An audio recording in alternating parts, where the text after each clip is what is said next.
Bonjour à tous, c'est Franck et Super Panda. Salut. Tu vas bien mon bon Super Panda? Ah oui. Bon, alors ça tant mieux. Alors je suis bien content. Je suis bien content. En plus, tu nous montres une vidéo d'un jeu qui est sûrement attendu par pas mal de monde, qui s'appelle Titan Quest. Ça se joue sur PC, c'est édité par THQ, développé par Iron Lore. C'est un jeu de rôle, c'est pour les 12 et plus, ça sort le 30 juin. Un jeu de rôle, tu m'as dit que ça portait un nom bizarre, un nom belge. Hack and Slash. Hack and Slash. C'est pas belge. C'est pas belge du tout, c'est un Voilà, terme. c'est un jeu de rôle très orienté action en fait. Voilà, ok. Donc il y a pas Que mal de la baston. il y a pas mal de monde à Marave. Voilà. Il y a des sangliers féroces, des vaches, des monstres. Enfin, c'est pas des monstres, c'est plutôt des personnages mythologiques. Personnages mythologiques, puisque voilà, c'est le... Des bêtes à cornes en fait, des espèces de trucs. On a des centaures, on a des... Enfin bref, toute Ouais. la mythologie. Les développeurs se sont très inspirés de la mythologie pour ce jeu. Alors ça ressemble beaucoup à Diablo 2. Oui. Alors ceux qui ont joué, ils vont retrouver leur marque, parce que vraiment, c'est limite plagiat parfois. Ah ouais, mais c'est pas édité par les mêmes? Non, c'est pas édité par les mêmes. d'accord. Diablo Donc, 2 qui fut un énorme succès, donc non, c'est normal que les éditeurs s'en inspirent. Alors bien sûr, on tue tout un bestiaire, on a à tuer. Ouais.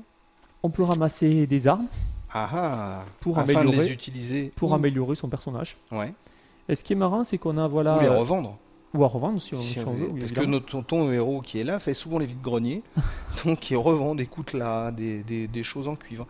Donc on peut le... Ah, t'as récupéré alors quoi, dans là l'inventaire, on peut comparer en fait entre ce qu'on a déjà et le nouvel objet. Par exemple ici, on a un équipé une cuirasse en cuir de 4 d'armure et on vient de prendre une cuirasse en cuir qui fait 4 d'armure. Donc c'est pareil. Ouais. Mais c'est marrant ce petit système là, on peut voir les deux cadres et on peut voir directement en fait si ce qu'on a dans l'inventaire est mieux que ce qu'on a actuellement équipé. Donc ça c'est vraiment pratique.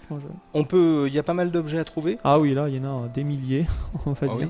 Objets magiques, objets de set, objets... C'est comme dans Diablo. D'accord. Oula. Alors ce qu'il y a quand même de différent avec Diablo, c'est qu'il y a le cycle jour-nuit. Là on est la nuit. Oui. Et bien sûr dans quelques temps, le soleil va se lever, donc ça va. Ça, donc un truc que je te demandais tout à l'heure et qui était un peu bête peut-être, mais c'est pas en temps réel, hein, on est d'accord. Non, c'est pas... La journée ne dure pas 24 heures. D'accord, ok. D'accord. Oh, attention, un sanglier féroce. Tu vas faire de la peine à Gruik.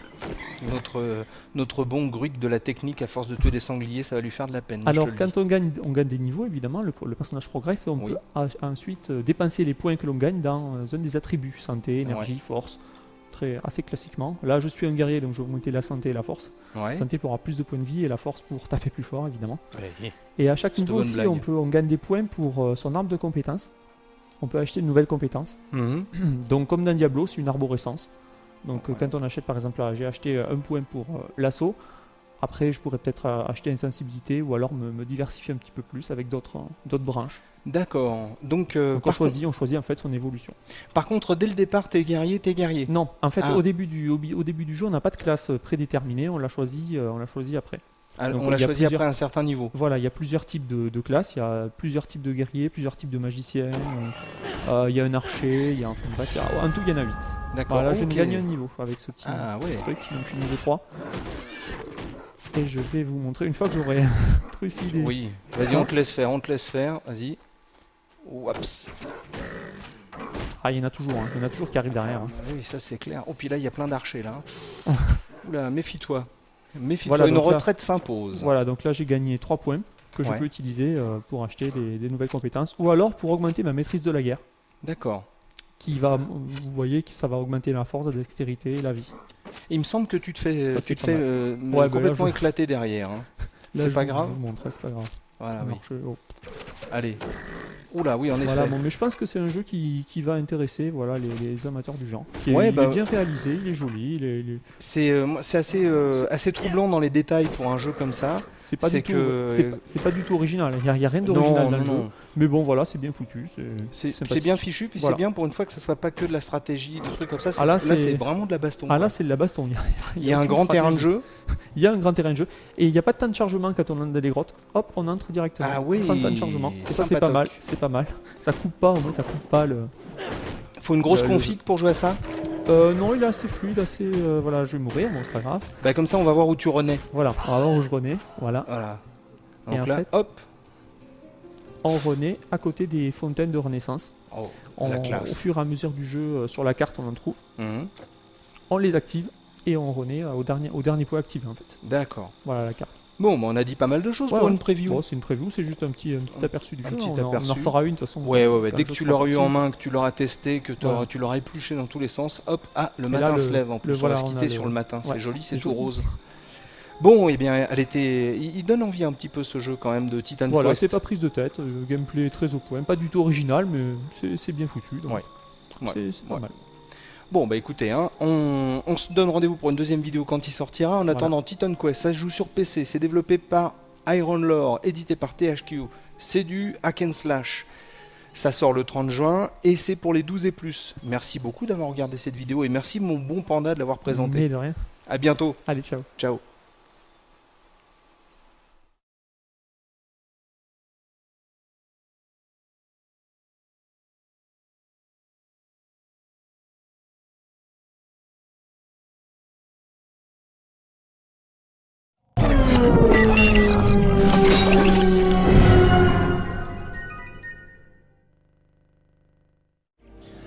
Bonjour à tous, c'est Franck et Super Panda. Salut. Super Panda, tu es en train de te promener dans une jolie ville, dis-moi.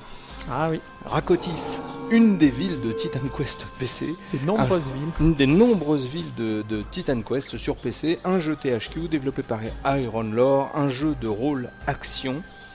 Ça sort le 30 juin, c'est pour les 12 et plus. Et puis voilà, donc tu voulais nous dire quelques petits trucs et en l'occurrence réagir par rapport à ce qui s'est dit sur les forums. Sur les forums, oui, il y a des gens qui disent oui, bon, Titan Quest c'est bourrin.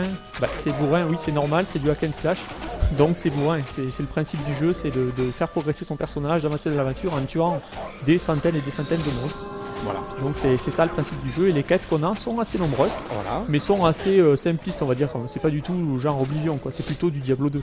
Oui. Donc c'est nerveux. Immédiatement, la prise en main est ultra facile, ultra simple, très pratique. Il y a vraiment rien à reprocher à un jeu sur ce plan-là. C'est très très long aussi. On va dire qu'on met à peu près 40 heures pour le terminer. C'est quand même une durée de vie énorme. Énorme, d'autant plus qu'on débloque une fois qu'on est arrivé à la fin du mode normal, deux autres modes de difficulté. Et on peut donc refaire le jeu on a des monstres plus puissants, qui ont plus de pouvoir, donc on va pouvoir faire monter son personnage encore plus haut avec plus de sorts, bref. Oui, donc si on est mordu, il y a de quoi faire. Il y a 120 heures de jeu. En fait, c'est aussi la chasse aux objets les plus puissants qui est assez intéressante pour justement booster son personnage. Alors on va peut-être montrer aussi le système de maîtrise, parce qu'en fait on choisit pas sa classe au départ, on choisit une maîtrise au niveau 2. Là j'ai choisi maîtrise de la nature, ce qui me permet, vous l'avez vu, d'invoquer des familiers qui m'aident dans les combats, donc c'est quand même assez pratique, assez pratique.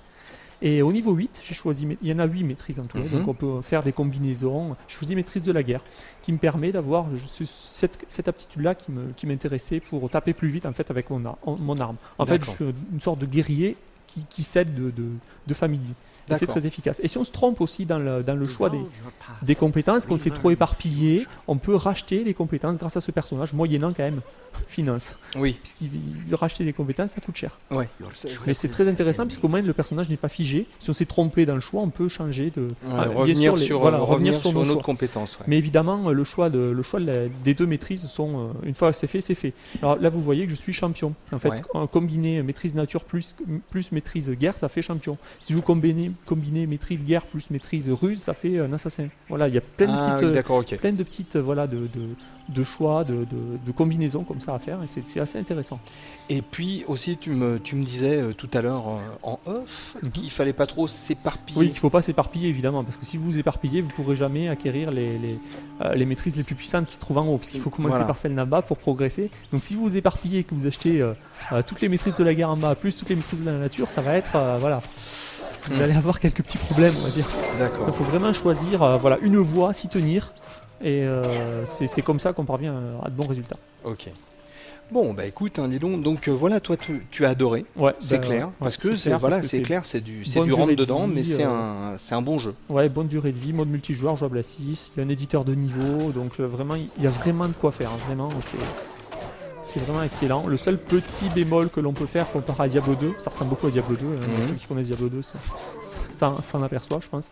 Et le seul reproche qu'on peut faire, c'est qu'il n'y a pas de mode un petit peu comme on a vu en Battle.net fermé en multijoueur. C'est-à-dire un mode où les sauvegardes sont enregistrées sur un serveur. Ce qui permet justement d'éviter la triche.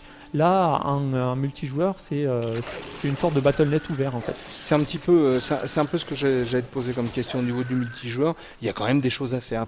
Il y a des choses à faire, mais le problème c'est que les gens risquent de tricher, quoi. Ils risquent de trifouiller leur sauvegarde sur leur disque dur et de tricher.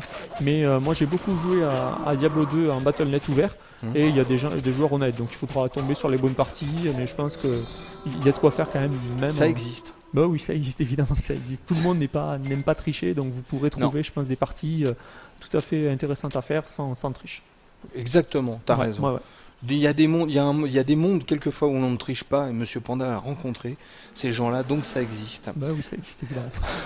Bon bah écoute, voilà, je crois qu'on a fait une deuxième vidéo de Titan Quest qui sort le 30 juin. Un jeu qu'on vous conseille chaudement, vraiment. Ouais, c'est vraiment excellent. Moi, bah si, c'est ce que tu me disais, quoi. Les gens qui ont aimé Diablo 2, bah faut qu'ils se jettent là-dessus.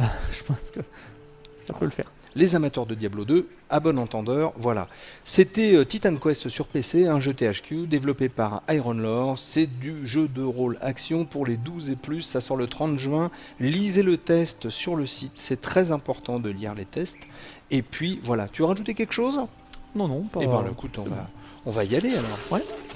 Allez, à bientôt mon bon Super Panda et bientôt à tous. Et j'espère qu'on se retrouvera bientôt sur le multi de Titan Quest. Allez, ciao, salut à tous.